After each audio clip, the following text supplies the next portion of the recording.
Salut, c'est Trado, voilà la vidéo de mise à jour pour l'or. Alors ça c'est un petit peu embêtant parce que vous pouvez le voir ici, on était soutenu depuis maintenant 5 séances par cette oblique marron et celle-ci vient de lâcher contre toute attente. Ça veut dire que la confrontation avec la moyenne mobile à 20 séances me semble maintenant inévitable. Je vous rappelle que tant qu'on est au-dessus d'une moyenne mobile à 20 séances haussière, on est en tendance haussière, mais eh bien, c'est vrai que cette cassure n'est pas anodine.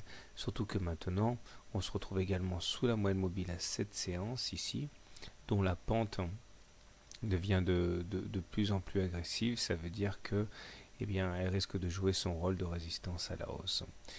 Je suis en même temps assez embêté par le fait qu'il y ait une correction sur les indices. Je m'explique, c'est vrai que chaque fois qu'il y a une correction sur les indices, eh bien, pour peu que celle-ci soit importante, comme cela semble l'être actuellement, eh bien, on assiste à un dégagement des fonds, des institutionnels, etc., qui vont aller chercher du cash là où ils en ont, et ce qui signifie qu'ils débouclent leur position longue.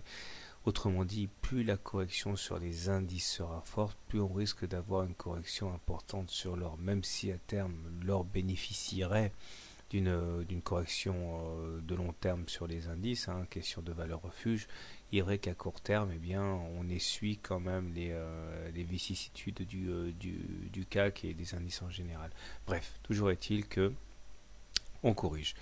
Donc on va pouvoir enlever ceci parce que ça, on y verra plus clair. Le canal marron est mort, on reste à l'intérieur de ce vaste canal rouge et ça veut dire qu'on pourrait aller chercher les 1700 sans remettre en cause ce repère haussier.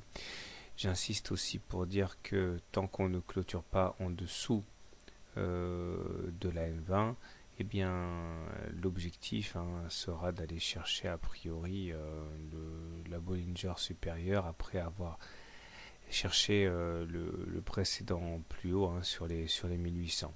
Mais enfin bon, j'ai envie de dire malheureusement ça dépendra surtout des indices parce que l'or joue un petit peu le rôle de dommage collatéral à ce niveau.